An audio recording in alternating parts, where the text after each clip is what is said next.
It's time to get all your Star Wars news in a single file. From Fantatrax TV, this is Good Morning Tatooine! Good morning, Tatooine indeed. It's not Sunday night, it's Wednesday, of all things. But we're here anyway. We had to skip Wednesday for various issues. But we're here with a bumper pack show with 2 episodes of the Skeleton Crew, including the finale to talk about, Paul. It's been exciting 24 hours. Certainly has, yeah. So this is a bit unusual, isn't it? Doing a midweek one. It is, yeah. We were both sort of both relieved that we couldn't do Sunday, shall we say, for various reasons. But yeah, the finale, which we will talk about later on. Yeah, good stuff. Excellent. Should we see what we're going to be talking about tonight? Sure, yeah. So, first up, Rory McCann is going to succeed the late Ray Stevenson as Baylan Skoll for Ahsoka Season 2. That'll be really cool. Warwick Davis is to receive the BAFTA Fellowship, so that's a nice little award for Warwick there.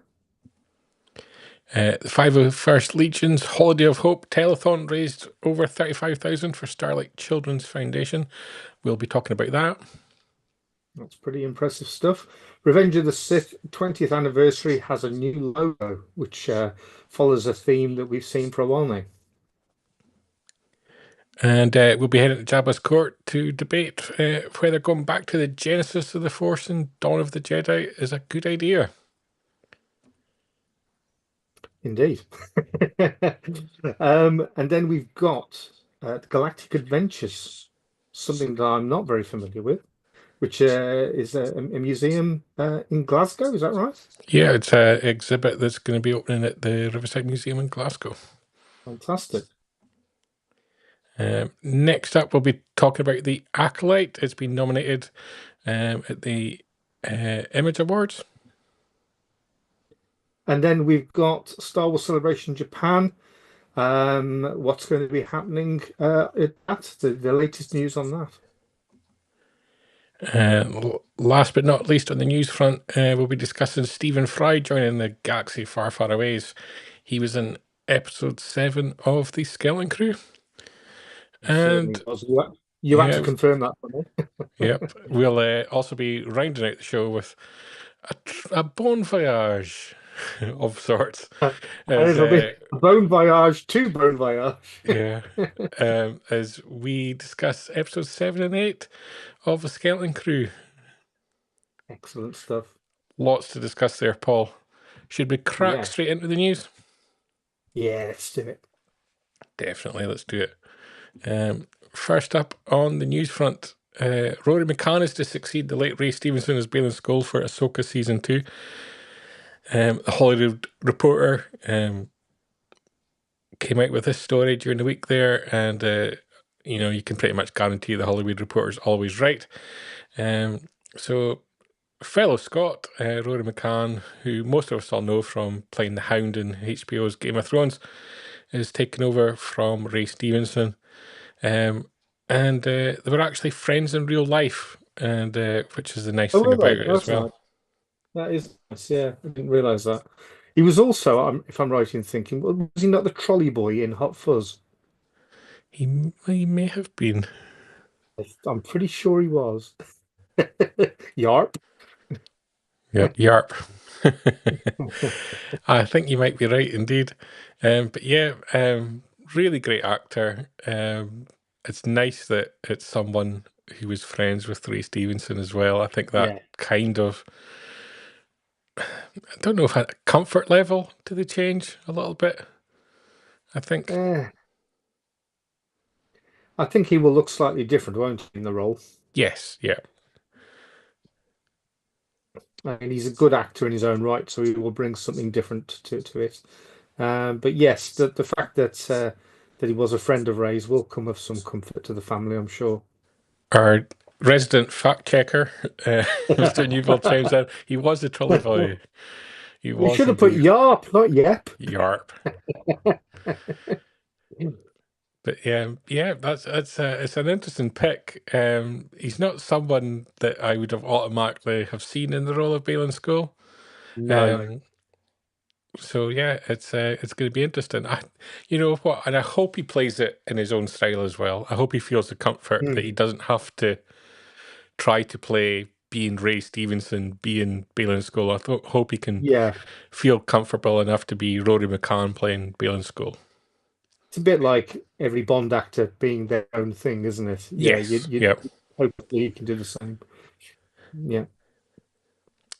Next on the news front, some very nice news indeed, Paul. Yeah, so Warwick Davis to receive the BAFTA Fellowship. I must admit, whilst I've heard of the BAFTA Fellowship, I don't really know massively what that actually means. I take it it's a very high honor. It's effectively a Hall of Fame almost for BAFTA. I think it's probably the easiest way to describe it, isn't it? Yeah. It's like a lifetime honorary kind of membership of the BAFTA Society, I guess. Yeah. And I would imagine his reaction to it has been that he's been really overjoyed with that as well. I didn't see the episode of the One Show where he was talking about it. Yeah, I periodically try to avoid the One Show if possible. I'm much the same. Yeah. I tend to put it on just at EastEnders is starting and go, ooh, get off this quick as well. Great honour for Warwick, and one that's richly deserved, because it's not just for the roles that he's provided over the years. It's through his little people kind of business that he's elevated the careers of other people as well. And he's done a lot of charity work as well, so that will have been acknowledged in that. Mr. Newbold, when he first heard the Warwick Davis and Fellowship, his first thoughts were Lords of the Ring remake already. They're doing Harry Potter. They're going to have to get someone to play the multiple roles that Warwick played in Harry Potter when it comes to HBO and TV, isn't they? Fantastic. So he's already going to see his acting roles recast in his own lifetime. Well done, Warwick. Yeah. Next up, someone else that deserves huge congratulations is the 501st Legion. Every year they do a Holiday of Hope fundraiser, and this year they raised over $35,000 for Starlight Children's Foundation for a number of initiatives, but effectively focusing on a 48-hour live stream telethon, a silent auction, and the Ord Armament Project, which is like a fan-based community that make custom Star Wars themed ornaments. Handcrafted by various artists and fans, and then auctioned off. So they've raised an incredible amount of money for a great organisation. I think hats off to them. Yeah, absolutely. Well done. I mean, it's very difficult these days. Pockets are aren't as deep as they once were. Well, certainly I haven't got the money in them anyway. So to be able to raise that sort of money, well done to them. Brilliant. Absolutely. Great organisation doing great work. Good people doing good things. That's what we always say about the 501st. And next up on the news front, Revenge of the Sith has got a new logo for its 20th anniversary, Paul. Yeah, reminds me very much of I think it was the 30th anniversary for Empire Strikes Back all those years ago when that one came out. It's a lovely bit of artwork. That I like how they've really sort of push the Darth Vader element of it, even though obviously we don't see Vader until right at the end. But yeah, that's really nice. And we can expect to see that on all sorts of merch across the next year, I would imagine. And first making its appearance publicly on special edition of Star Wars Insider, focusing on Revenge of the Sith, that was promoted, a new 96-page issue that's coming out. And if you look in the show notes, you'll get the link through to find out all about that as well. Yeah, I imagine it'll be all over Hasbro products as well, and maybe even Lego. But yeah, it's a nice bit of artwork. Very, very sort of subtle, very clever. Yep. Like it. And it's also the Force Awakens anniversary this year as well, so we might see a fresh logo for that as well. You never know. You never Does it know. feel like 10 years, does it? No, that does not. It's like blink of an eye stuff, isn't it? I can remember going to the midnight screening. I can remember going to the Toys R Us launch for the toys, which is where I met Jonathan Hipkiss for the first time. So yeah, we're almost 10 years of knowing each other. Me and young John, who's also from Phantom Tracks. So yeah, it's I must have known you a lot longer than that, then, Bri. Must have done. I 13 years. opened up the Disney store and got the key that day.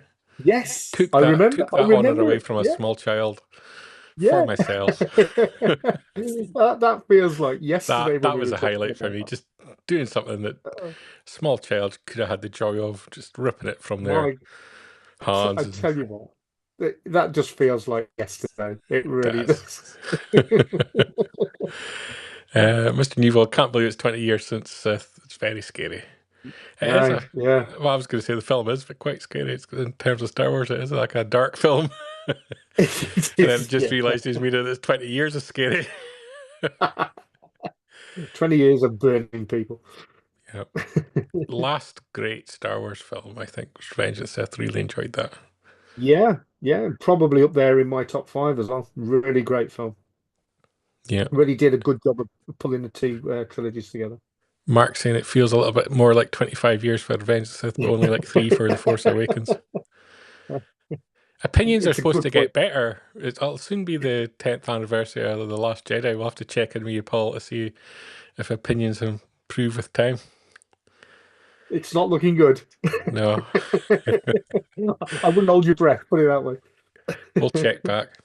That will definitely be a subject for debate in a future Jabba's Court, but should we head to Jabba's Court just now and check out this week's debate? Yeah, let's do it.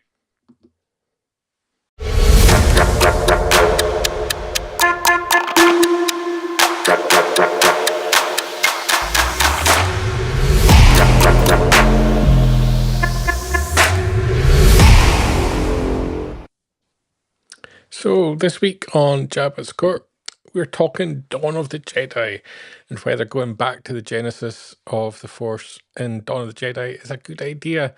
This is on the back of Mr. Mangold, the director and creator for Dawn of the Jedi, passing comment that he enjoys the fact that he's not held back by all the lore.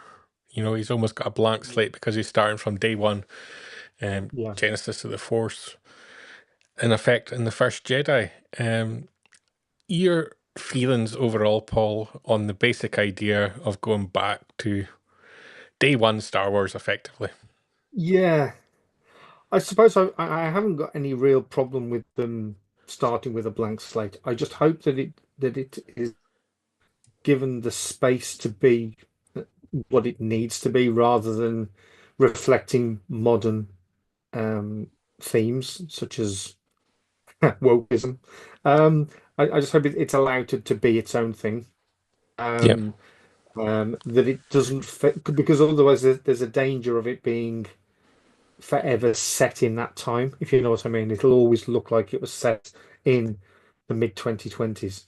The other thing as well, and we talked about this with The Acolyte as well when that first came out, is that when you're doing something that precedes everything that's already out there, how do you make something look older than Star Wars from 1977?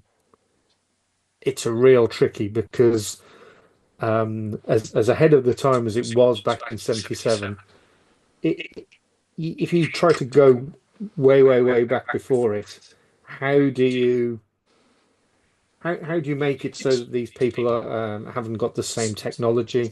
You can't. I personally can't believe that all these spaceships were around donkey's years before A New Hope. So that's what I struggle with. I struggle with any light galactic rating. Um, yeah, thanks, Mark. But it's just that it's making it look that it feels old. That's the problem for me. Yeah, I think in the comics they kind of did weird and wonderful things, like they put the lightsabers on a cable and a battery pack kind of thing, Yeah, and yeah, just I love that little idea. things like that just to age it a little bit. And Yeah, you I, kind I, of I, have to go I that would. direction, I think. Everything has to be a Yeah, I little would. bit more clunky, almost. Yeah, I mean, have you seen the steampunk Star Wars stuff that's been around Yes, for a few yeah, years? I would sort of use that as inspiration for how I designed the characters, I think, yeah, yeah, because it will give that Victoriana to it yeah. and make Everything it needs to all. be a little bit more ramshackled, kind of Yes, yeah, broken, not quite look fully working kind of homemade thing. and yeah, yeah, Like you've bought yeah. something off a Timo. And, just buy all the Yeah, props off there; they'll be fine. yeah. I mean, are you a fond reader of that sort of era? Have you read a lot of that I stuff? wasn't a big fan of the Dawn of the Jedi comics.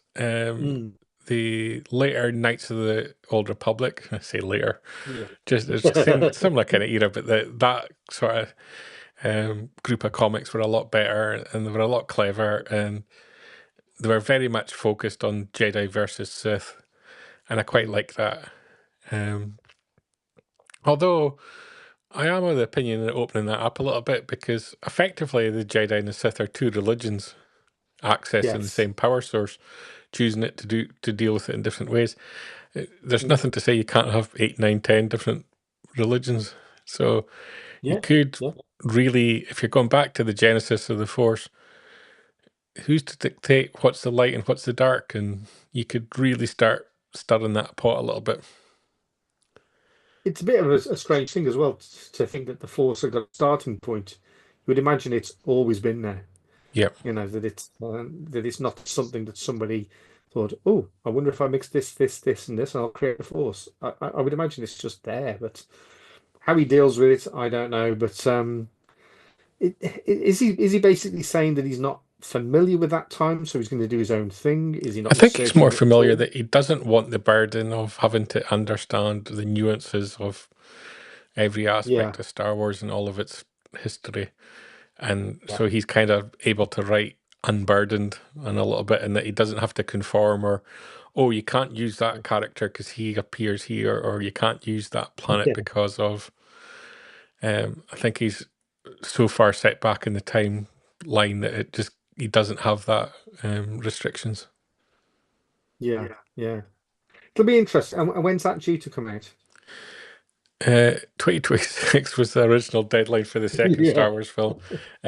Christmas 2026, I think was, but I think yeah. that's now off the calendar. So I don't know. There's still a film destined for uh, May 2027, I believe. Okay, okay. So we don't know exactly when it's coming out, but as far as we know, it is going to be made.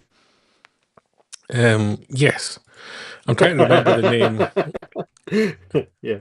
I'm trying to remember the name of the um, Bo Willimon was rumored to be coming on as a writer on it, who Okay. wrote the sort of prison arc for Andor. Right. And but then there's been a rumor since then that he's been approached to write his own thing. Um, so I don't know if by that I mean something other than Dawn of the Jedi. So interested to see if he gets involved because obviously wrote an arc that was heavily praised, but then also an Yeah. arc that dipped a lot into existing Star Wars lore as well, and characters and Yeah. um, events and so on were referenced. So yeah, that's an interesting one there as well. Yeah. Yeah. Well, I mean, in principle, I've got no problem with it because it's not an area of Star Wars that I'm particularly personally connected to, so they could do what they want with it. But there are going to be people out there who've got a very strong idea of what it should be because they've got a fondness for those books. and comics. So I suppose by making that announcement, he's sort of saying, don't come running to me if if I do something you don't like. I'm just starting from scratch. So yeah. I think it's probably the best thing to do for the most people anyway. Yeah, and the other interesting aspect, I guess, as well, the rumors have all been all over the place in terms of it was going to be the next Star Wars film to be made, to the point that James Mangold has passed a comment that he hadn't even completed a first draft of the script as yet. So Right. I think we're still very early days in the creation of this. But I think what people saw was a gap in James Mangold's schedule in terms of what projects he was going to work on, and I think everyone assumed his next project will be the Star Wars one. Yeah. Well, maybe it will be the case, but yeah. Do you see them doing more than 2 Star Wars films a year as time goes on, or No. no? I think they've badly damaged the franchise, or the goodwill, existing fan base of the franchise. I think has been heavily eroded. To the point I don't think you'll get them back. So I think making a Star Wars project at the moment is financially very high risk, and we'll probably come on to discussing similar themes when I speak about Skeleton Crew later in the show. Yes. I think that Star Wars needs to start delivering successful, and by successful I don't mean critically or in the minds of fans, I mean financially successful films and TV shows. And if it doesn't start delivering financially successful films and TV shows, we're going to see a lot less content. Yeah, if any. I think they need to to start be using honest. the legacy character. Yeah, you start using the legacy characters, even if it's cartoon form or some sort of Pixar related thing. Use your Luke, your Han, your Chewie, your Leia, and give people what they want.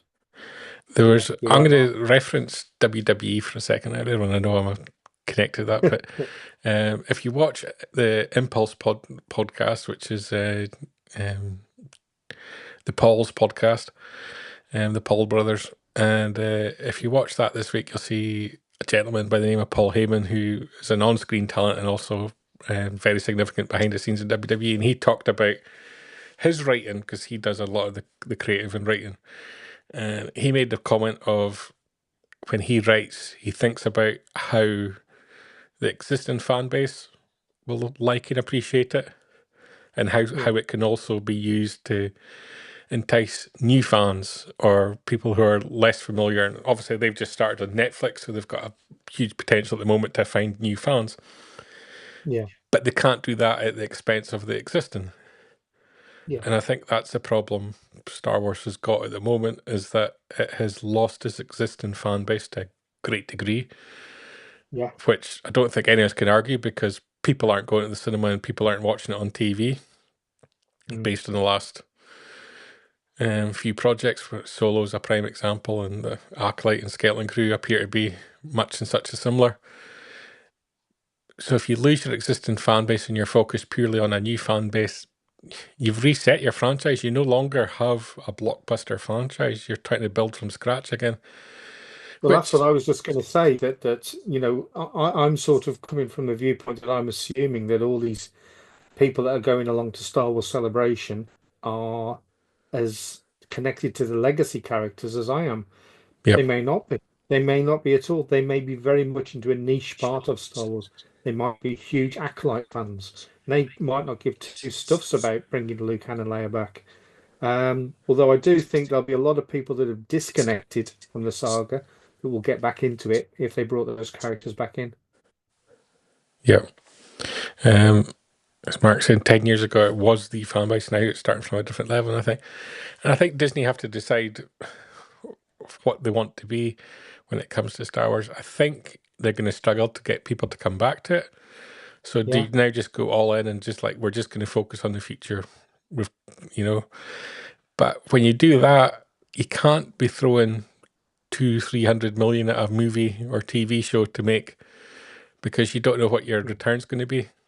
You've got to make it to the same kind of budget as a low budget sci-fi project that you're making, because you're starting from scratch again.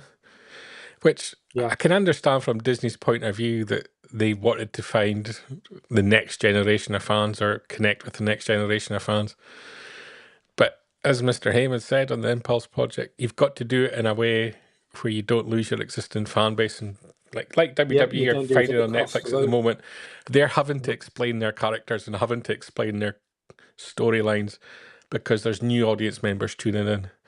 But at the same time, they can't do that in a way that irritates and puts off their existing fan base. And I think Lucasfilm have lost that idea where they've alienated their existing fan base to a point that view numbers are terrible. Will they get them back? I don't know. I don't think so. And so it places a big question mark over what future Star Wars looks like. And so when you ask the question, is going back to the genesis of the Force and Dawn of the Jedi a good idea? From a new fan base, it probably is, because, well, what is the Force? How did it come about? What's a Jedi? You've got the chance to maybe explain all that. But I would be more excited if they announced that they were doing some form of animated Pixar, whatever, live action using sort of deep fake of the original characters. I would be way more excited about that than anything to do with the past. I really would. And probably so would I. You know, they talk about a lot about Dave Filoni's film being sort of heir to the Empire, with Thrawn and the various characters like Han, Leia from that era, which I would love. But like you raised the question, does the new fan base care? Exactly. And so, whilst me and you would love that idea, is the people who are tuning into the Acolyte and are tuning into Skeleton Crew, do they care? Because you probably have to start with that fan base now and build that fan base rather than try and recover the one that you've lost. Yeah, because Heir to the Empire and the whole Thrawn trilogy to us doesn't feel like that long ago. It was 35 years ago that came out. And so what is the connection for the younger generation? I don't even know. I mean, I can only speak from my son's perspective. I know that he's a massive fan of the original trilogy, but he probably feels the same way about the prequels as well. Matthew's 21, but I don't know that everybody of his age group feels the same way, and I'm sure they don't. Many of those will be big Clone Wars fans or Rebels fans, and so to them, the characters that I would love to see again probably don't mean as much to them. They probably love to see more Rebels content or, more Ahsoka. But I mean, what were the viewing figures like for Ahsoka? Were they good? On the bottom scale, acceptable. I would suggest. I think it scraped through. I think it was lucky that the showrunner is also the head of creative. I think that put a little bit of pressure on Lucasfilm as to, we've just appointed this guy head of creative. Can we take away his flagship show in our first move? Yeah. So I mean, we're definitely getting the second season of Ahsoka. Yep. Starts filming in April here in the UK. Yeah, and I think where Skeleton Crew has perhaps failed to connect and get an audience, it suffered from the same problem that Solo did at the cinema following off the back of Last Jedi, where Last Jedi was so polarizing, you either loved it or you hated it. As far as I know, more people hated it. The same with The Acolyte. More people disliked that than enjoyed it.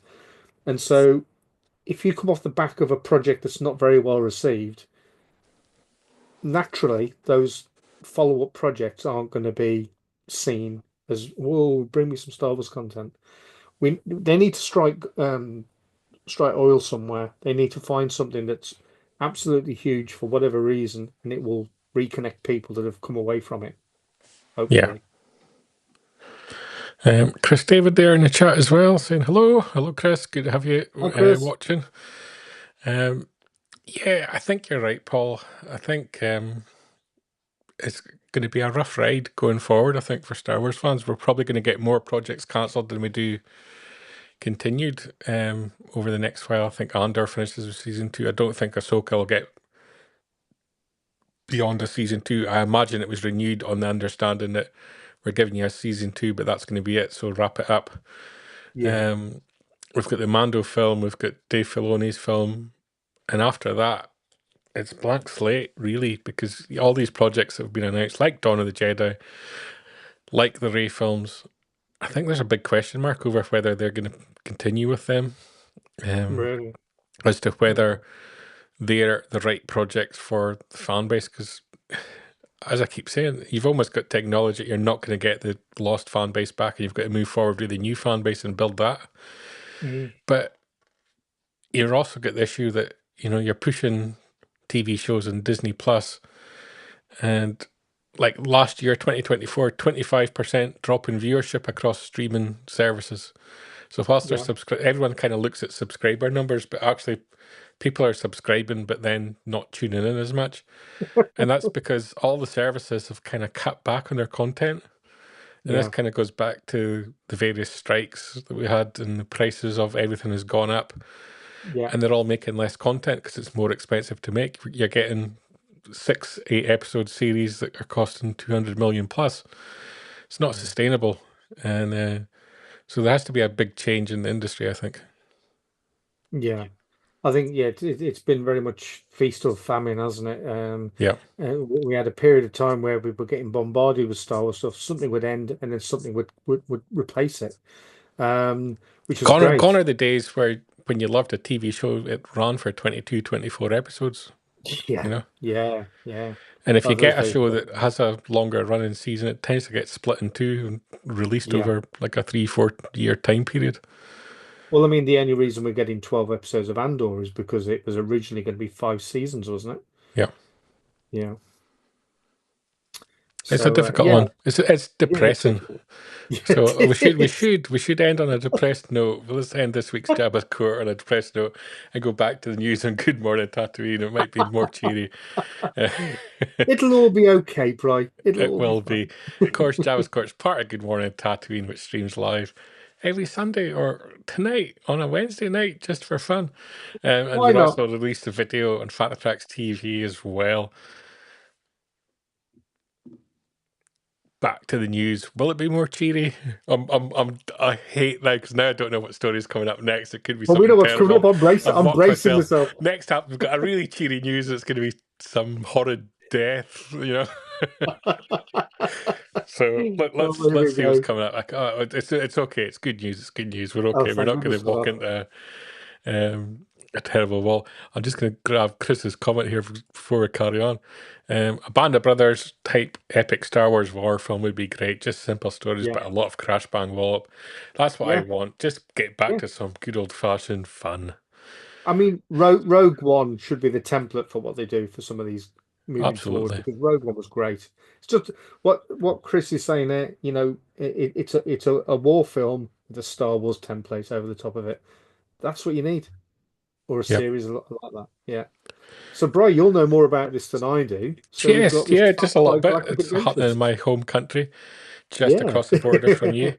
It's open now and it's running until April 6th, the Galactic Adventures exhibit at the Riverside Museum in Glasgow. And it's been done in conjunction with the Imperial Scottish Garrison. And gives you a little bit of taste of the galaxy far, far away. With lots of sort of Star Wars sort of themed exhibits, including space speeders, galactic soldiers, fighter models, and a well-known android. You can have a guess as to what ships and characters you can see when you go there. You can get a bit of taste from the image as well. But yeah, just a very clever use of the museum there, and they're going to have a little look at Star Wars. And our very own Paul McHugh as well has been at the exhibit as well, so you can check out some of his images on social media as well. What did Paul think of it? I haven't spoken to him since he's been.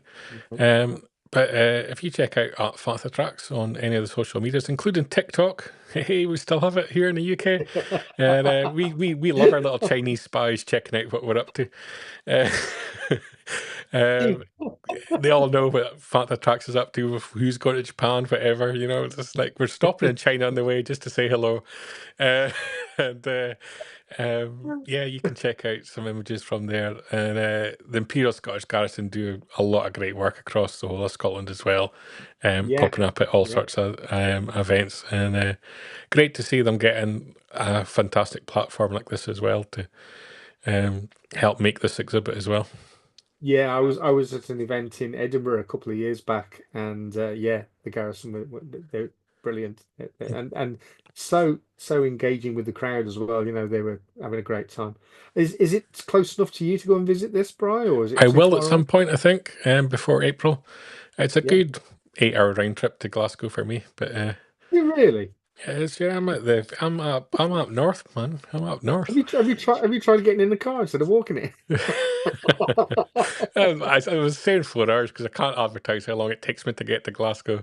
Uh, you can go quite a Brian lives distance so before the speed cameras kick in, you know. Brian lives so far north in Scotland, he's practically in Greenland, is that right? That's right. Yeah, we're just waiting for the invasion. Oh dear. But yeah, so it's open now. It runs till the 6th of April. Worthwhile checking out if you're in Scotland, or if you're just south of the border, you could pop north. We'll let you in just for the weekend. It might even be worth an excuse to go and visit. Why not? Could do. In other news, The Acolyte's been nominated for an, I'm going to say NAACP Image Awards, Yeah. because I don't know how else you would pronounce it, for its outstanding original score, when it did have a beautiful score. I will say that about The Acolyte. I'll have lots of criticisms for it, but I can't remember it. can you not? I'll have a little look later on. Jump on YouTube, type in Michael Abels and The Acolyte. You'll get there's some really lovely music to it. Yeah. Easily distracted by terrible things on screen, I imagine. But it's had a nomination there for its music score, so fair play to The Acolyte for that as well. Yeah, excellent. It's nice to see some positive news on The Acolyte. Yeah. Just mentioned our trip to Japan. Joining us out there, hopefully, if we don't get arrested in China en route, is Sam Witwer, who people will remember for his portrayal of Darth Maul in Star Wars: The Clone Wars. He's going to be out there in April and signing as well. His tickets still available for the Friday and Sunday. Yeah, yeah. And don't forget, he was also the voice of him in Solo as well. He was. Yeah. Mr. Newbold has dropped in the comments. I'll add it, even though you can't click it. He has added in the comments the link to the soundtrack for The Acolyte, so you can check it out. Very kind of him. Well done, Mark. And last but not least, just talking about voices in Star Wars. And someone joined the Star Wars galaxy far, far away last week. If you were listening, which you weren't, Paul, because you didn't realise until I said. I didn't. Stephen Fry, very famous in the UK, and I think he's got a good reputation elsewhere as well. Most commonly known lately for being a host of AI, the quiz show on the BBC, but he did the narration for all the Harry Potter books. He was the narrator in The Hitchhiker's Guide to the Galaxy. He was in the voice of the Cheshire Cat in the Alice in Wonderland films. He was in The Hobbit as well, the Master of Laketown.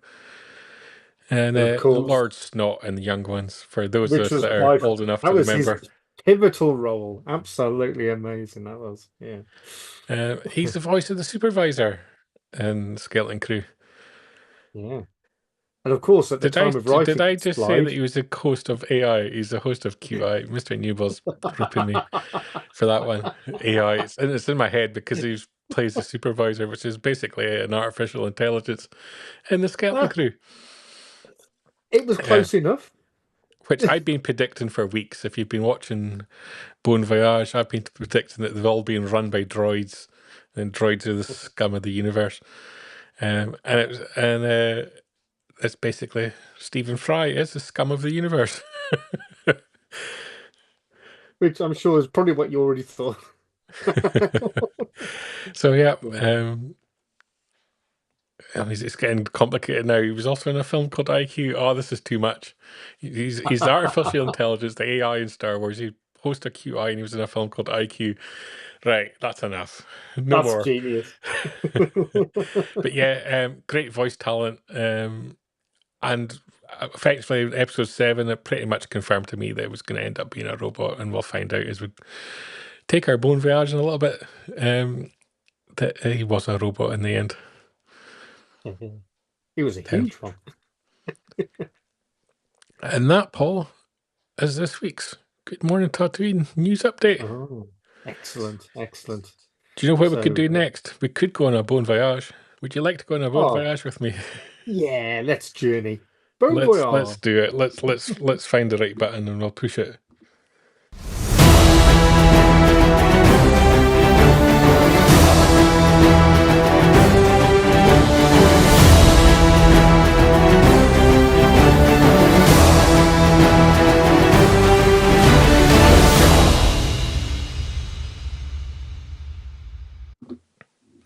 Welcome to Bon Voyage for episodes 7 and 8 of Skeleton Crew.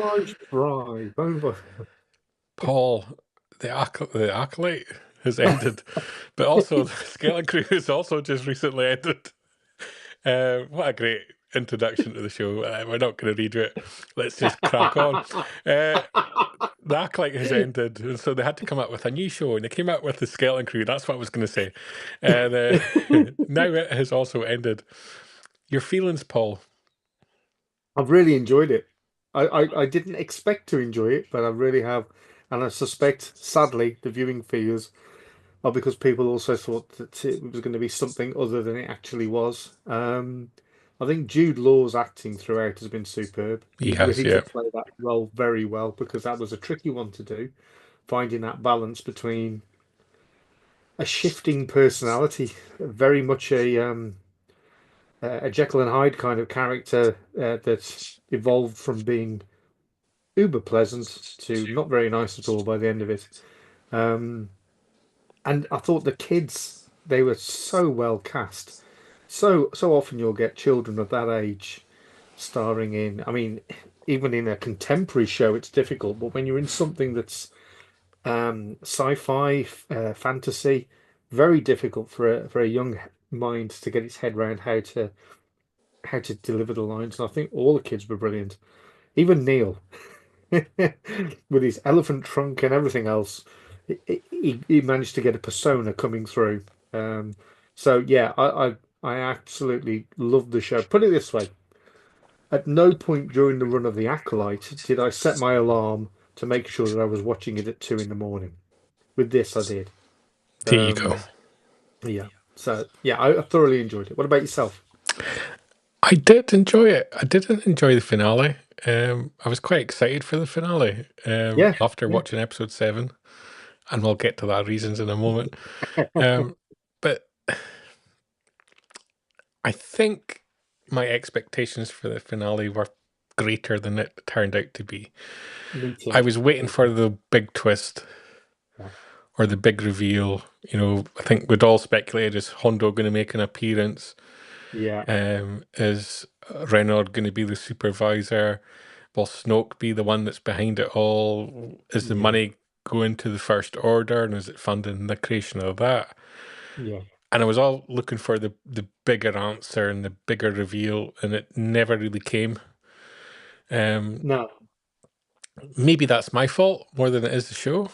No, I agree. I think whilst it was, and we'll come on to it later on when we see it, but I thought it was a satisfactory conclusion, but it didn't make me jump out of my seat and go, nailed it. I think they left it in a way to give themselves scope for more. Yeah. Sadly, if the ratings that are being reported by Nielsen turn out to be remotely true, I don't think we're going to see more, unless it is a very low-cost production to make more. And my gut feeling is that Jude Law's not cheap, and if you look at the showrunners and the directors that were involved in the project, they're not cheap either. No. Kids are probably cheap, ironically. Probably not so much for a second season. No. But I can see them. I can see them.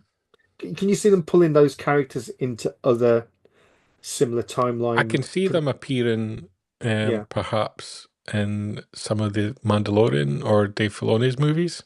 Yeah, that's what I mean. And I think it could be done in quite a clever way, and I think that's potentially the way forward with them. Yeah. And it probably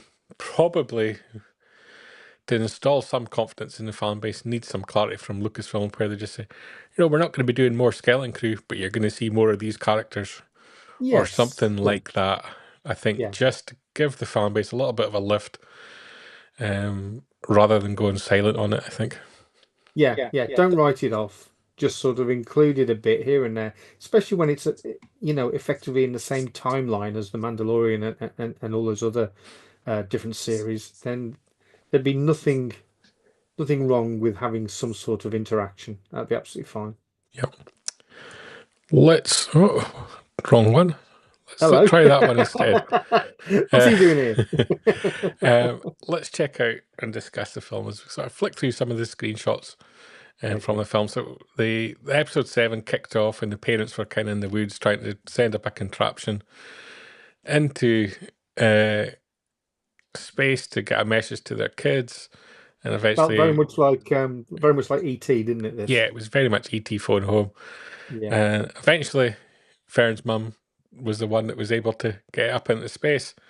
Yeah. And transmit the message before the droids stopped them. But up in space, unfortunately, is the pirates. And good old Jod there with Brutus. Yeah. And Jod having to make another impassioned plea as to this really is and then we can really get there despite all the terrible zappy machines in the way. SM-33 trying to back up Jod's position, and Brutus not really having much of it, and they decide to send this poor guy out in his fighter plane to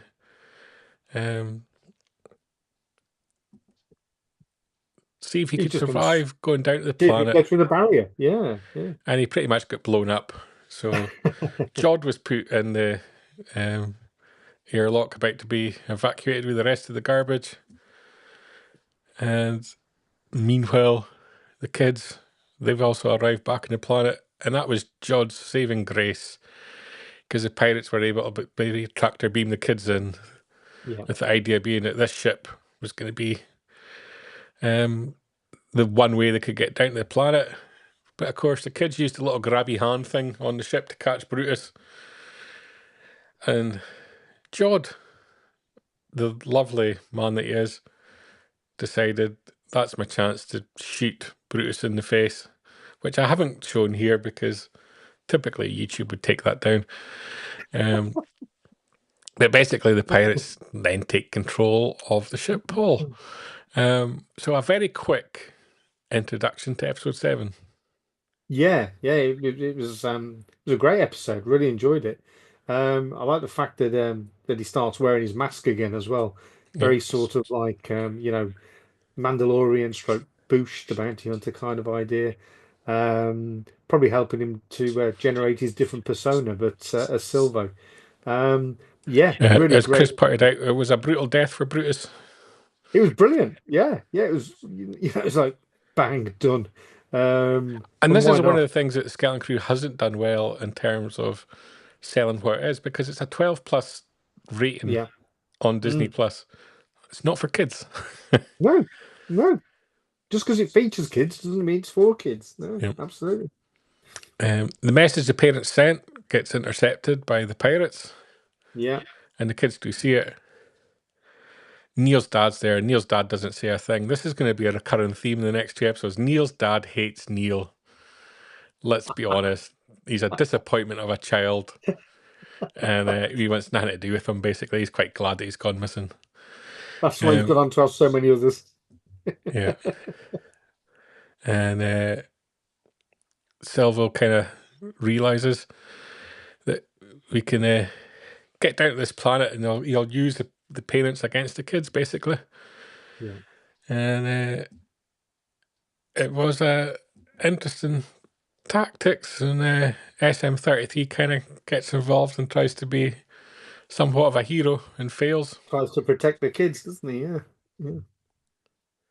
And Jod takes out SM-33. Well, he loses his head, doesn't he? But and I think we all thought that was the end of him, but maybe not. And they get down to the planet. I think I'm a bit early in him losing his head. I was just really excited about the fact he loses his head. But they get down to the planet and get past all the kind of explosion barrier devices, because it's a Republic embassy ship. So it's got clearance to land. I was early in killing off SM-33. You were. Dies in a Well, minute. I was as well. Yeah. Yeah. I wanted him dead early. Yes. But they get to see and Jod gets to. Well, we didn't realise that Jod had stowed away SM-33. There we go. Which was great. I loved it. Chris is suggesting that Max Rebo may be Neil's dad after all. It could be. That could be the reason of tension there. It could be. And everybody forgot that Jod had a lightsaber. And then the highlight of the show for me, episode 7, Neil before Jod. Dear me. The end. And this was the start, I thought, of brilliant acting from Jude Law as well. He was really great across these scenes, especially when he told Wim that he's the one he hates the most. Yeah, he was really quite nasty to the kids, isn't he? Poor Wim was breaking his heart. I loved it. It was brilliant. And can I point out, I'm going to really criticise some of the characters. I'm not criticising the actors. I thought the actors were phenomenal, all of them, all of the kids' actors. And that's why I can hate them so much, because their performances were so good. Grumpy Pants herself, she wasn't happy with Jod. No, not happy. But there we go. There's a nice shot of them all kneeling before Jod. And just for extra effect, he brings out his lightsaber as well. There we also get a great shot of SM-33 there. Yeah. And that's where he should have stayed, dead. But he doesn't. We'll come back to that. Meanwhile, the safety droids have rounded up the parents, who are all there except for Neil's dad, because Neil's dad wasn't out looking for him or trying to rescue him or anything, because he doesn't care. Hates Neil. He's doing some music sort of rehearsals with Max Rebo, apparently. So yeah, he's playing the flute. Jack's just joined the comments as well. Welcome, Jack. We're just talking Skeleton Crew and our thoughts on the last 2 episodes. I like the look of these safety droids. Yeah, throughout the whole thing. It was a great design. And I'm including this just because I thought it was a nice image. I wanted more and expected more from and history and past and the sort of ancient graphics and that was shown in the murals that were shown throughout the show.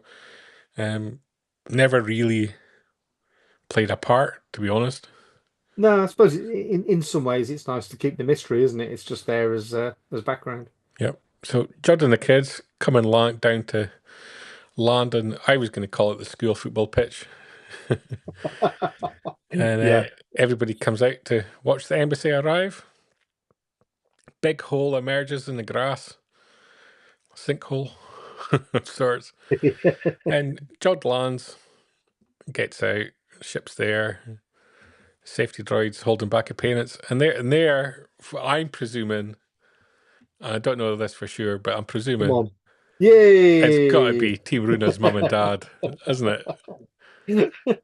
Is that the dad, the blue one? I think the dad's the blue one. And you know why I think that? Is because if one of the babies came out blue, then she's got an excuse because she's been hooking up with Neil's dad. And that's why Neil's never around, because he's round at Runa's mum's house. That's my working theory. Has to be true. It has to be Runa's mum and dad, isn't it? It's got to be, yeah. And the blueness is there so she can get away with an affair with Neil's dad. I think that's pretty much fact now. If the Skeleton Crew doesn't continue, we'll just call that fact. Who's that lurking behind Runa's dad? I don't know. That's not Neil's dad. No. No. Anyway, the kids and the ship go down the shaft down into the bank vaults, so to speak, and we get an insight into how much credits are getting stored up here. And this is Vault 1 of 1,139. Which is one better than 1138. It is. Jod, he's as happy as Laurie with all that cash. Oh. It's like Scrooge McDuck, wasn't it, when he dived in? Yeah. Scrooge McDuck. That's a deep dive. That's like a deep dive reference there. I was going to say it's like Elon Musk, but there we go. Kids' parents come to meet the kids, apart from Neil's dad. Neil's dad doesn't care, doesn't show up. Gone down the shops. Neil's mum gets a big hug. Oh. And so do all the other parents, women, Wendell. Fern, I can never remember Fern's mum's name, but... No. I know she's important. Then we got what I thought was going to be the highlight of the episode. So not only have we seen a droid decapitated, which obviously I loved, Jod then whips out his lightsaber and it's like pointed right, like he's like going to take out Neil and Neil's mum. And I thought, yeah, I'm going to see some violence here. But no, that the episode ended at this point with the lightsaber out, and I was well up for it. I was delighted. I thought some of those kids are going to have it, and I was like trying to decide: do I want another decapitated victim, or do I want them to get like the 3 stabs like Jackie got in The Acolyte? And that was my choice all week between episode 7 and episode 8. How did I want Neil to die? That kept you going all week. All week. And just, no, didn't happen. Were you as equally as disappointed, Paul, at that lack of death? I kind of suspected that they weren't going to get run through with a lightsaber. I was chuffed a bit that it picked up straight away in the next episode and was resolved pretty quickly. Another good thing that could have happened would have been if, say, a Jedi turned up and they started battling, but that didn't happen. Chris is saying Neil is the best. No kill Neil. I'm sorry, but like after what he did to Runa, he was like expressed his love for Runa and then just abandoned her for that other at whatever planet girl. He'll make it up to her. That'll be like the spin-off. It'll be like the Joni and Chachi of Happy Days. That's what it's going to be. Jack's saying today's show, who's more evil, Jod or Brian? Brian. I just had a thing, right? They were trying to show tributes to the 1980s and films like The Goonies. If you just brought in at this point Neil's brother and had Neil's brother stomping his head to leave him looking like Sloth, that would have been the ultimate tribute. But no. Basically, instead of killing them, Jod turned around and said, I'm a Jedi, I'm a lovely good guy, I've saved your children and returned them home to you. Yeah. Loser. Yeah. Absolute loser. Do you think he was a Jedi? I mean, he goes on to explain later on that he was found by a Jedi. Well, but again, was that the truth, or was he just earlier lying? This year on IMDb, which granted anyone can edit, but it tends to be agents and managers that get overexcited and put up people that they work for's details earlier. There was an actress was listed as playing Jod's mother, effectively. And that never happened. So I don't know if it got filmed and just didn't ever make air. But I thought there was going to be more to Jod. And I think he did at one point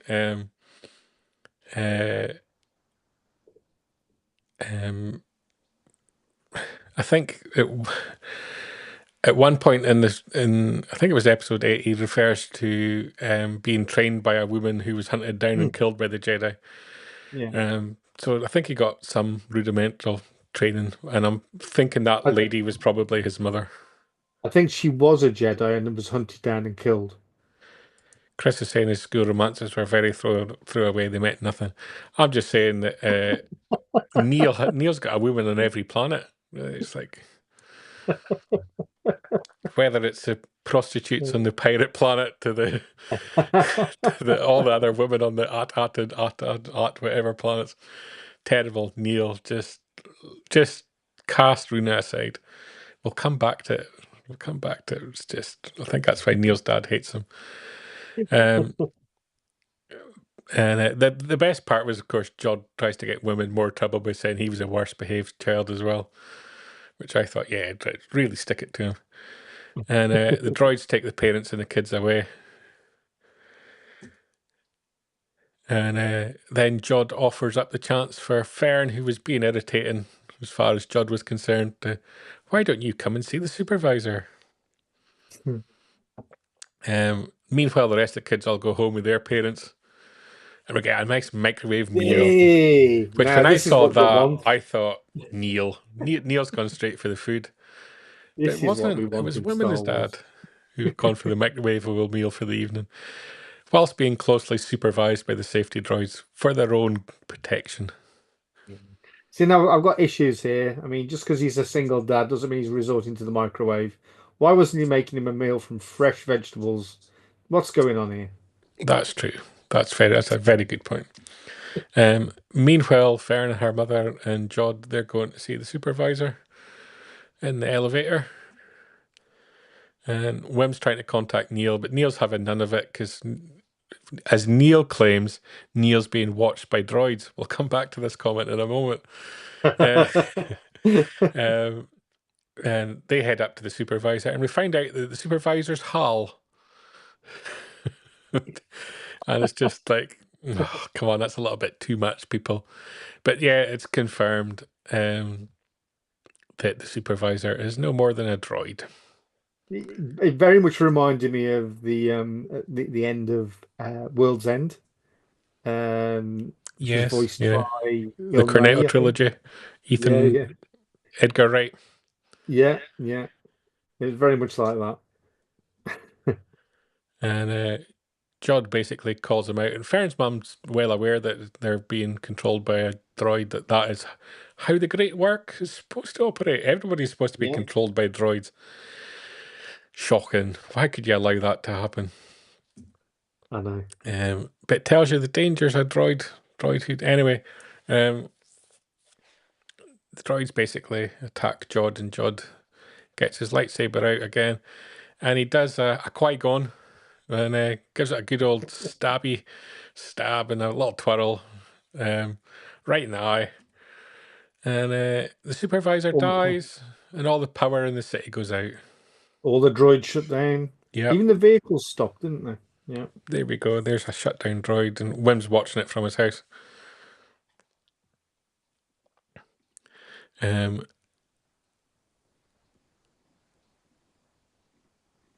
Chris pointing out here, and we're going to get to this point in a moment. Can I just point out in the middle of the night when everyone was sleeping, Neil was in the bath, seemingly in the middle of the night when the pirates arrive. I'm going to come back to that. When Hal, I'm just going to call the supervisor Hal from now on, dies, a little button, because we like buttons, and the skeleton crew comes out, a little lever this time, just to change it up, comes out that if you pull it, the barrier will come down. Critical point here. Fern gets a little bit mouthy, so Jod has to take his lightsaber out again. And in the meanwhile, he also contacts the pirates to tell them, just you come in and land. Hey. And there we go, aforementioned Neil. Neil, who's being watched by droids, decides to strip off and get in the bath. That's all I'm saying. That's all I'm saying. Not got his hair wet, so he's clearly not. It's not hair washing. He's just doing it for show. And whilst Neil's having a bath, his parents are outside in the garden for some inexplicable reason. Neil's dad round at Runa's mum's house. I include this picture because one of these childs is the child that stomped on Neil's head, and thus is a hero in my eyes. Do you think it's the one that's being held? I would like to think so. Yeah, a bit more weighty. The other two look like twins. Yeah. It is odd. It is odd that he was in the bath, I thought. Yeah, but he'd had a big adventure. Yeah. Probably just You needed it. Jack also agreeing that it's disturbing that Fern's mum knew all along and they were being controlled by droids. Yeah. You would have thought it was a great big secret, but it wasn't. And there we go. There's the twins. Just a lovely Brilliant. picture there, because I'm just a lovely guy. Oops, I should have had my phone on silent there. Excuse me. Neil gets out the bath, back on his same stinking dungarees, and jumps on his speeder. Yeah, what was the point of the bath? Yeah, I know. And jumps on the speeder with KB, and they go round to Wim's house because their speeders still work, even though everything else that's on the Everything rail, else stopped. Yeah, everything that's on the tram weird. rail doesn't work anymore. Yeah. Wendell, he notices Harrison Ford's character from American Graffiti on his bike, so he beats up a child and steals his bike. Which is fair enough. Basically, what's happened there, it would appear. Yeah. Quite right. Jack's pointing out he finds it odd that Chris has never washed his trunk when being attacked by pirates at night.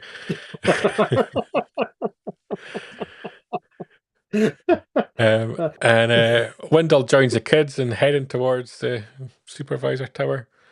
Meanwhile, which I thought was a wonderful scene, the pirates, they were so happy when they were coming out of their ship and then their skiffs, ready to kill and maim and steal money. Just so much joy. And it's just, that's what you want to see, isn't it? It's just happiness. It's what you want on your TV set. In answer to an earlier question, Brian, you are clearly more evil than Jod. No. They're calling them pirates, but who's to say it's illegal in Artatan? And anyway, they start taking control because these people need to be kept in line. They've been controlled by droids for years. Yeah. So now they need to get some humans back in charge. It's basically what's happening here. And Vance, he's loving it. He's having the time of his life. Never had so much fun.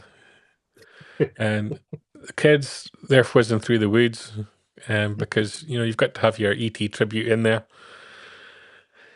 And everything's sort of blowing up round about them. So yeah, they had some really great special effects in this final episode. It went really quick. Yeah. And we see that the droids are loading up the Jod's ship. I'm calling it Jod's ship now. The Onyx Cinder's getting loaded up with credits. Getting a fair few credits there. It's a wonderful takeoff. Jack making a point that after all this, the pirates never got to see those credits. It's a shame. I'm going to come back to the credits, though. It's a problem. It's something we're facing in the UK at the moment as well. We'll come back to that. The ship is clamped down. It was one of the security measures we saw back in episode 7. And so, despite their plans to get off planet and send a message to get help, they can't. So they have to organise themselves into some kind of A-team. And Wim and his dad and Neil all get various tasks to go and free the ship from the clamps. Jod, he's trying to coordinate everything. Fern's trying to convince her mum to push the lever or pull the lever. Neil's dad turned up again, inexplicably out of nowhere. He's carrying the twins, which makes me think maybe one of the twins is the one that stomped on Neil's head, and that's the dad shows him favour. That's just a working theory. But I don't know if why his dad inexplicably appears and then doesn't appear. My one assumption is maybe his animatronic mask, costume, CGI just wasn't as developed as the rest of them. And so it was easier not to have him in scenes because his appearances and then lack of appearance, it's random. It's very odd. He's just aloof. He just couldn't give us stuff. Other than that, my other working theory is that he's with Runa's mum. That's what I think. And Wim and Wendell, they're off on their adventure and they're going to try and release the clamps. And their kind of way in is to come up the elevator in the supervisor tower, and Wim comes out and distracts Jod whilst the dad sneaks in and pushes another button. And it frees the clamps, which allows KB to take off. And kind of escape the planet. And unfortunately, because she fixes things, she's fixed SM-33 just when we thought he was dead, Paul. I know. Droids never die, Brian. I do apologize. They just get broken up and put back together again. Neil's thought of what he could do is to turn to violence. So he goes looking for the gun on top of the school because he remembers that from when he was mucking around with his new girlfriend on the other planet, instead of focusing on Runa, who he's been back and he's had time to get a bath, but hasn't been in touch with Runa, and all this time he's been back on the planet, which I thought was poor. Anyway, would you like to have seen them reunited? No, I think Runa's better than him. She's moved on.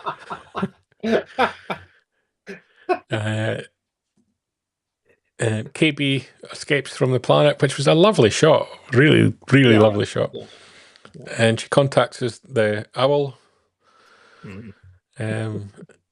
called Kim. I remembered her name, Kim, who contacts the Republic. And what's the Republic's response? Oh, we'll be there straight away because there's money involved. After stealing the wages of the hard-working civil servants in Andor, they want the chance to steal more money. Stop it with your political allegiance. No, I'm just pointing out. Go back to Hal, the supervisor. His first comment was to Jod was that the last message they got from the Republic was a warning that the Jedi were evil. And so that basically means that the Emperor warned them, oh, watch out for these bad Jedi, and then left them. Never came and collected any taxes or took their money that had been taken away from them. Left them alone. The kind of government you want. Standoff government. Just you get on and do your own thing. Never interfered with the planet. The whole 20, 30 years he was in power. Left them to their own devices. You know? And within 5 seconds, the Republic hear about the money and they're turning up. Shocking. And but KB kind of gets shot out there and does a little dive, which gives Fern her last opportunity to break out into tears. Aww. And then they opt to they have a long little saga where are we going to pull the lever? Are we not going to pull the lever? Wim goes to pull it, but then Jod takes a lightsaber to Windle. So he doesn't pull it, and it becomes a big thing. Just going back there, like Windle showing violence to his child there, the rolled up fist. And he attacks not to Jod. the child. The child saw it. That's true. In front of the child, kind of parroting, just punch Jod right in the face. So uncalled for, uncouth. And he goes to pull the lever, and all of a sudden his fingers get bendy. Yeah. And it turns out Jod's got his force abilities to bend his fingers back, which I thought was brilliant. I loved that. Nice. I can't do that. No. And but whilst Jod was bending Windle's fingers, Fern convinces her mum to pull the lever, and she does, which was sad for everyone, which means the barrier's down. And the lights came on. Illuminated in the light of the barrier coming down. Some great visuals as well with the barrier coming down. Yeah. I think the whole idea of the barrier was brilliant, and it looked great. And then I really enjoyed it. And it's revealed, and Neil's watching, and Neil's dad's there is watching as well. Just pointing out that's his third appearance of the episode. No longer holding the children. It's very unclear where the kids have got, the two twins. Probably eating them. Probably. And immediately the Republic turn up because there's money there. That's all they're about.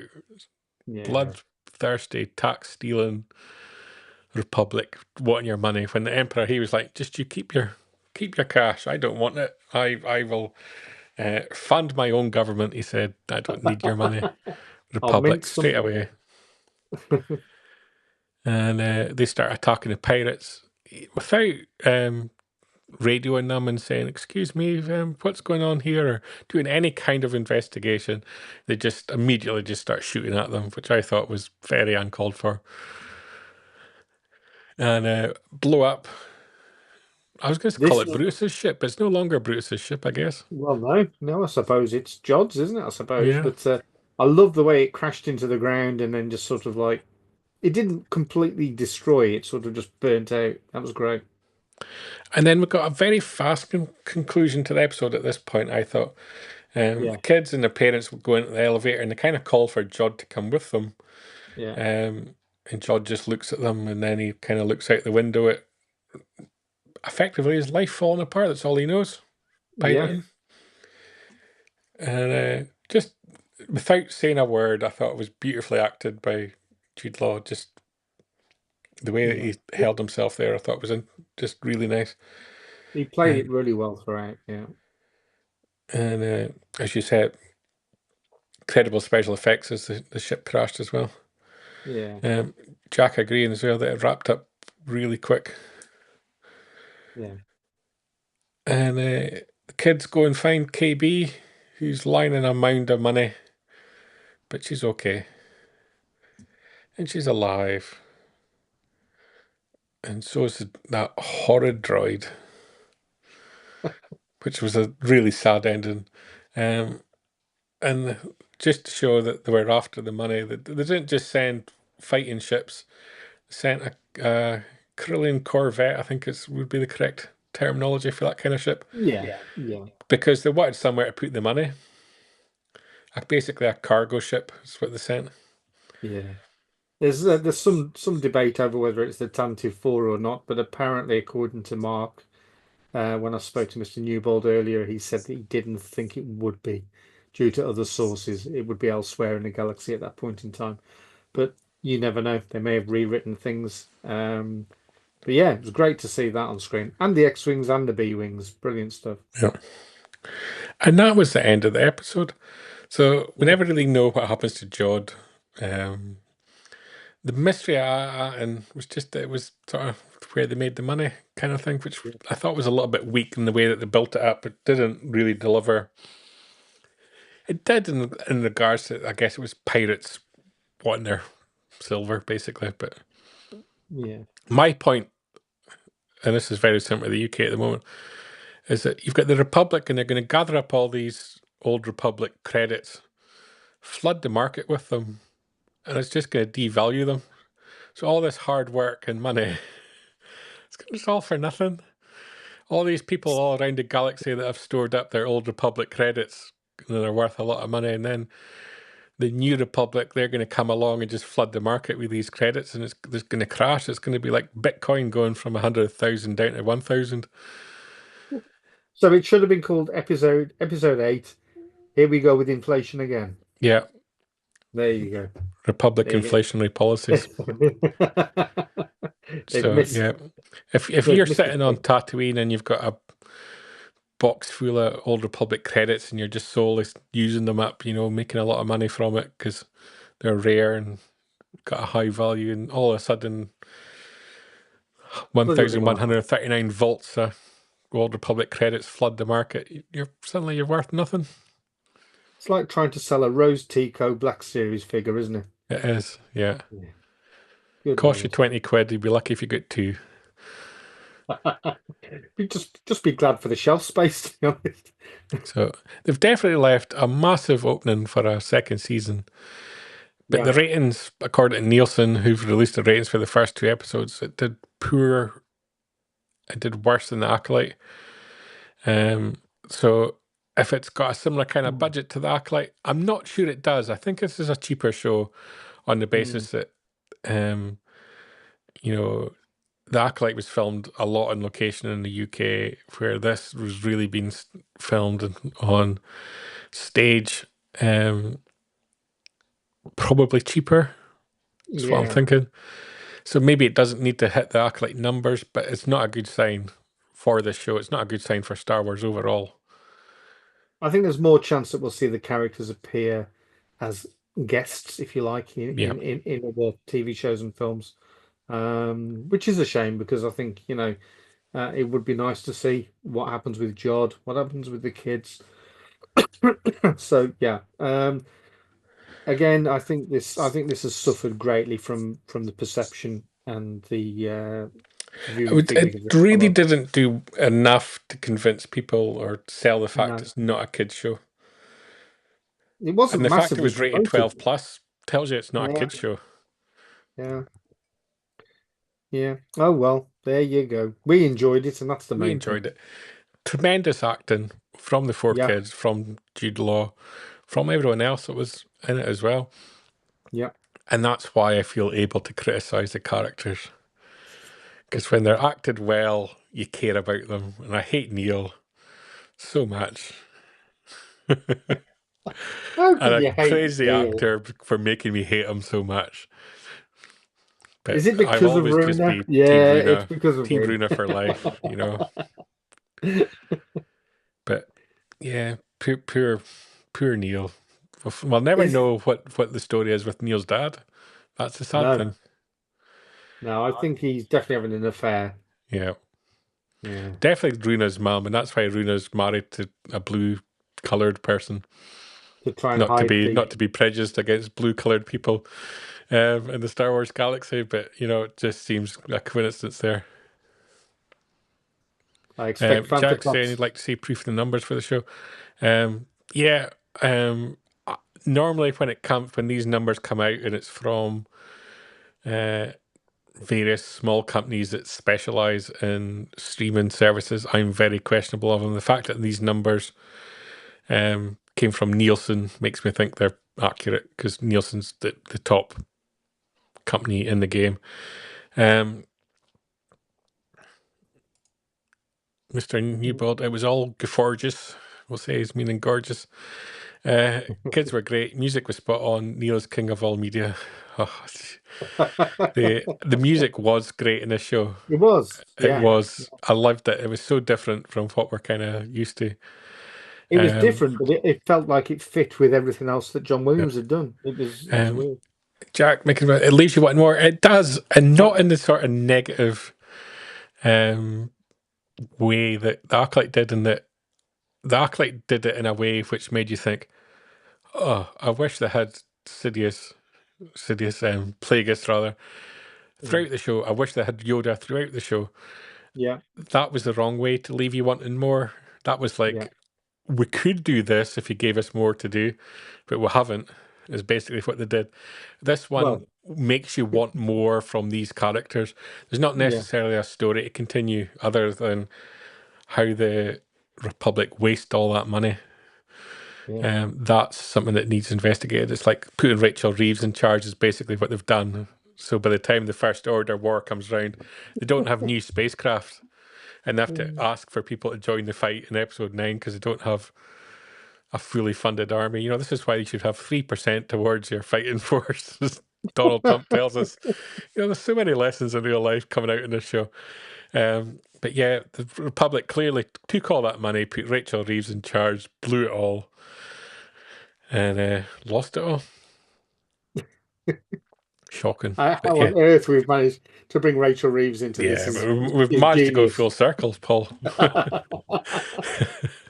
Fantastic. But yeah, it's a shame that it's ended in kind of this way. I think if it doesn't continue, I hope that they appear elsewhere.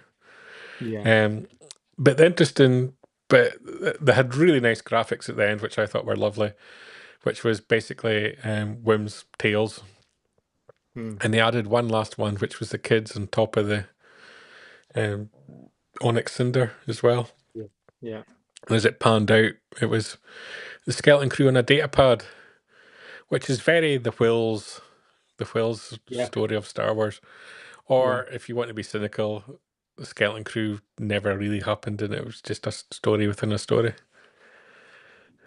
Well, yeah. I hadn't thought of it like that, but yeah. Jack asking the question, would be up for a season 2? I would have loved a season 2, but based on what you've just been saying, I doubt it'll happen. But I do think that it would be a shame not to catch up with these characters at some point. I think they'll end up in one of the films, maybe supporting some of the other characters, supporting Mando or whatever. And also they'll be that little bit older, so it'll be a bit different anyway. But yeah, season 2. Where would you have gone with it though for season 2? I suppose. I mean, I it's don't know. quite a You kind of, self-contained story. the showrunner suggested that they had an idea of skipping forward 4 or 5 years, Yeah, and doing something, yeah. which It would be could be interesting. Jod. Yeah, it could be Jod rebuilding his life and rebuilding an army of pirates and just taking out personal vengeance against the kids. It could be something as simple as that. Yeah, But yeah, I thoroughly enjoyed it, well, and it'd I be would have interesting welcomed the because season. and suddenly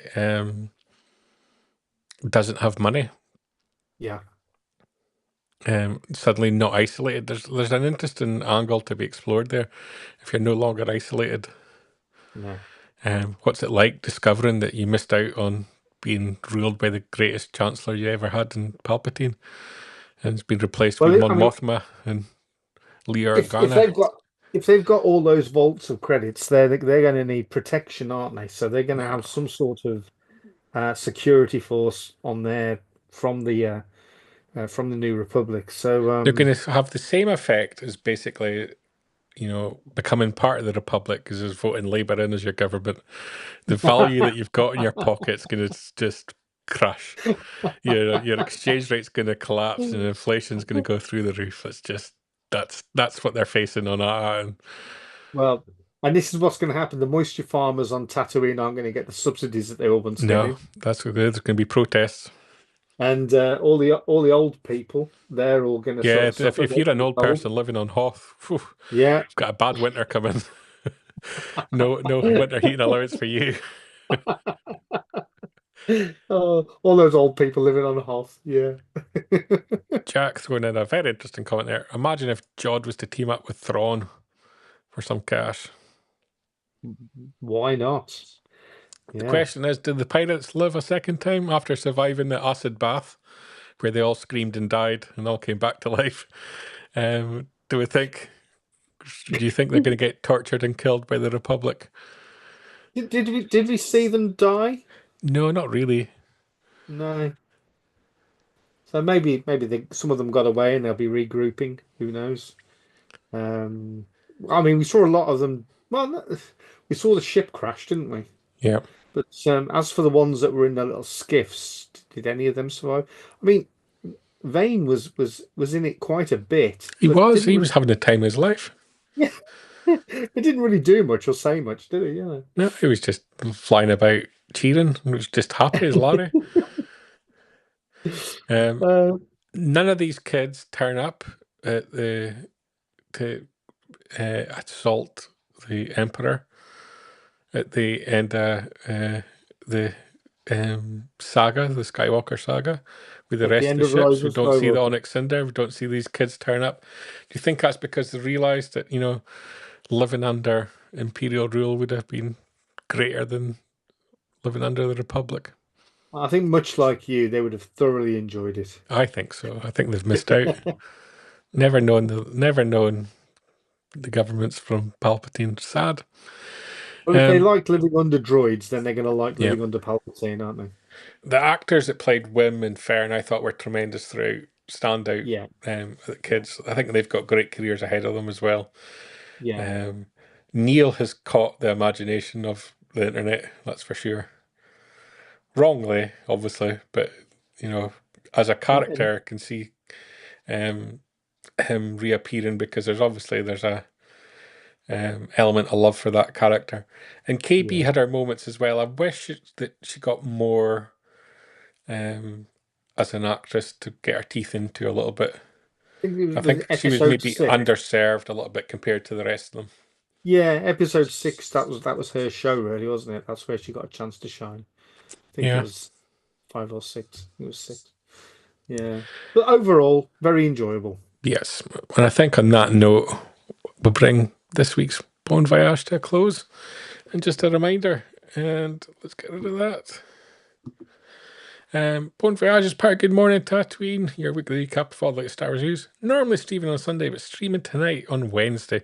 We'll be back this Sunday, however, with Mr. Mark Newbold being my co-presenter as Mr. Naylor here takes the weekend off. Bon Voyage will also be released as part of Father Tracks TV, and obviously this is the last episode of Bon Voyage, so it's a fond farewell from us. Back to GMT. It's a Jack, fun. One last comment there. Neil was the money spinner. He was.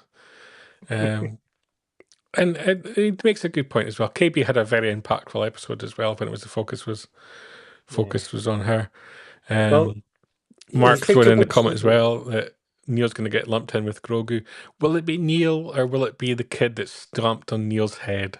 Because he's kind of more cute. Now, I would buy that one. If you look into to buying the action figures from the series, Neil is the one that you really struggle to get. No, that's not what you're buying. What you're buying is what Mr. Newball's suggesting here. Neil bath salts. That would be the seller, I think. He's got a trunk full of them. Yeah, he does.